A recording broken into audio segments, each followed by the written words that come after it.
आज हम स्टार्ट करने जा रहे हैं चैप्टर नंबर 4 का टॉपिक 4.8 इक्विलिब्रियम। टॉपिक को स्टार्ट करने से पहले आपको बता दूं कि हमने फर्स्ट लॉ ऑफ मोशन को स्टडी किया था सेकंड चैप्टर में, जिसमें ये देखा था अगर कोई भी बॉडी रेस्ट में है तो वो रेस्ट में ही रहेगी जब तक कोई एक्सटर्नल फोर्स उसके ऊपर ना लगाई जाए।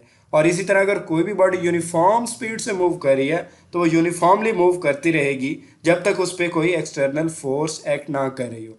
इसी तरह आज हम इक्विलिब्रियम को स्टडी करेंगे और इक्विलिब्रियम भी हमें यही बताएगा कि जब किसी भी बॉडी के ऊपर नंबर ऑफ फोर्सेस अप्लाई हो रही हो तो उन तमाम फोर्सेस का जो नेट फोर्स होगा, मीन के जो रिजल्ट आएगा, रिजल्टेंट फोर्स मीन के टोटल जो रिजल्ट आएगा, जितनी भी फोर्सेस एक्ट कर रही हैं उनका रिजल्ट जीरो ही आएगा।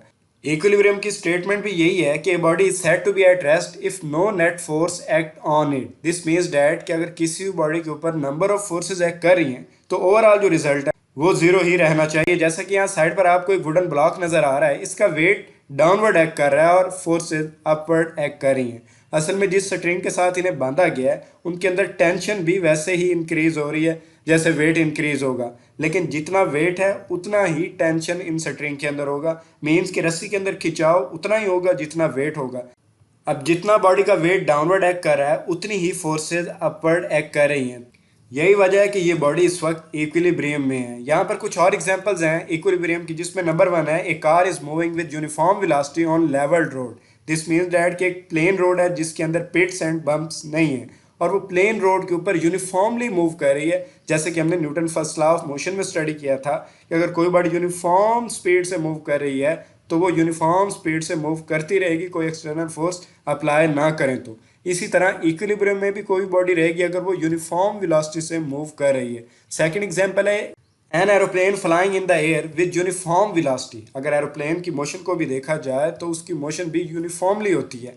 नेक्स्ट कुछ कंडीशंस हैं जो किसी भी बॉडी को इक्विलिब्रियम में लाने के लिए बहुत ज़रूरी होती हैं। तो जिसमें फर्स्ट कंडीशन ये है कि अगर किसी भी बॉडी के ऊपर नंबर ऑफ फोर्सेस लग रही हैं तो वो तमाम की तमाम फोर्सेस जीरो के इक्वल होंगी। मीन्स के sum of all the forces acting on a body is equal to zero. यहाँ साइड पर आपको एक डायग्राम नज़र आ रही है, ये एक पिक्चर है जिसे दीवार के साथ हैंग किया गया है। अब इसका जितना वेट डाउनवर्ड एक्ट कर रहा है उतनी ही फोर्सेस जो स्ट्रिंग के ऊपर लग रही हैं वो अपवर्ड एक्ट कर रही हैं। मीन्स के वेट और जो टेंशन है स्ट्रिंग के अंदर वो दोनों इक्वल है। उतनी ही फोर्स जो स्ट्रिंग के ऊपर लग रही है वो अपवर्ड एक्ट कर रही है, जिसकी वजह से हमने कहा कि sum of all the forces equal to zero है। मीन्स के ओवरऑल जो रिजल्ट आएगा, रिजल्टेंट फोर्स जीरो आएगी। जब इन तमाम को ऐड करेंगे तो दोनों एक दूसरे के इफेक्ट को कैंसिल कर देंगे, क्योंकि जितनी वैल्यू डाउनवर्ड की है उतनी ही वैल्यू अपवर्ड की है। तो अगर ये नंबर ऑफ फोर्सेज हैं, मीन के F1 F2 F3 number of forces हैं, उन तमाम को ऐड करेंगे तो रिजल्ट हमेशा ज़ीरो ही आएगा। इसे कुछ इस तरह से भी लिखा जा सकता है, यहाँ पर सिग्मा एक सिंबल डाला है, इसे पढ़ते हैं सिग्मा। ये समेशन को शो करता है, मीन्स कि एक से ज़्यादा वैल्यूज़ को ऐड करने के लिए इसे यूज़ किया जाता है। FN यहाँ पर शो कर रहा है नंबर ऑफ फोर्सेज, और यहाँ पर ये जो सिंबल है ये सम को शो कर रहा है। मीन्स के नंबर ऑफ फोर्सेज को जब आप सम करते हैं तो रिजल्ट ज़ीरो के इक्वल आता है।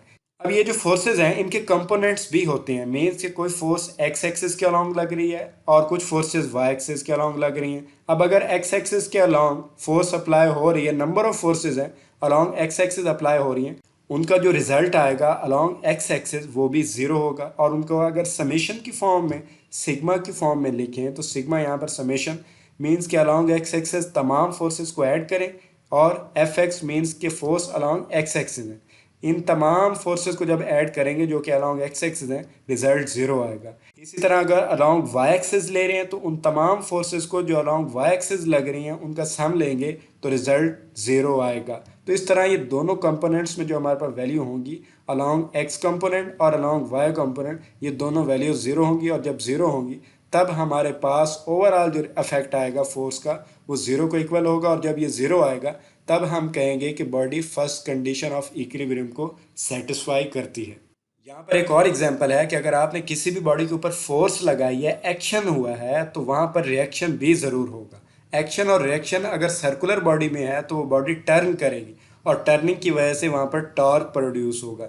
दिस मीन्स डैट कि अगर आप किसी भी बॉडी के ऊपर फोर्स अप्लाई करते हैं और वहाँ पर टॉर्क प्रोड्यूस होता है, तो वो इक्विलिब्रियम को कैसे सेटिस्फाई करेगा। तो ये है सेकंड कंडीशन ऑफ इक्विलिब्रियम, जो हमें ये बताती है कि अगर किसी भी बॉडी के ऊपर फोर्स लगाएं और वो टर्न प्रोड्यूस करे, मीन्स के टर्निंग इफेक्ट वहाँ पर प्रोड्यूस हो और वहाँ पर टार्क प्रोड्यूस होगा रिजल्ट की फॉर्म में, तो वो इक्विलिब्रियम में कैसे आएगी। जैसा कि यहाँ पर साइड पे बॉडी है, अगर इसके ऊपर फोर्स लगाते हैं ये आगे की तरफ मूव करती है और जो इसका डाउनवर्ड एरिया है ये पीछे की तरफ मूव करेगा। एक्शन है और रिएक्शन उसकी वजह से हो रहा है, जिसकी वजह से बॉडी के अंदर टर्न प्रोड्यूस होगा, बॉडी घूमने लग जाएगी, इसकी वजह से यहाँ टॉर्क प्रोड्यूस होगा। अब अगर इसे इक्विलिब्रियम में लाना है तो इक्विलिब्रियम में कैसे लाएंगे, तो ये है second condition of equilibrium. Second condition of equilibrium हमें ये बताती है कि sum of all the torque acting on a body is equal to zero.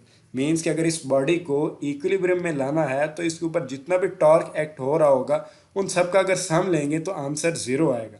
Mathematically अगर इसे लिखा जाए टॉर्क 1, टॉर्क 2, टॉर्क 3, तो एन नंबर ऑफ टॉर्क जो बॉडी के अंदर प्रोड्यूस हो रहा है उन सब को जब आप वैल्यूज़ को ऐड करेंगे रिजल्ट हमेशा ज़ीरो ही आएगा। और अगर इसे समेशन की फॉर्म में लिखेंगे, सिग्मा यहाँ पर सम को शो कर रहा है, मीन्स के sum of all the torque acting on a body is equal to zero. तो ये है सेकंड कंडीशन ऑफ इक्विलिब्रियम। जब फर्स्ट कंडीशन और सेकंड कंडीशन दोनों किसी बॉडी के ऊपर अप्लाई हो रही हो तब वो बॉडी इक्विलिब्रियम में होगी। अगर आज के टॉपिक में आपका कोई क्वेश्चन हो तो कमेंट सेक्शन में लिखकर उसके बारे में ज़रूर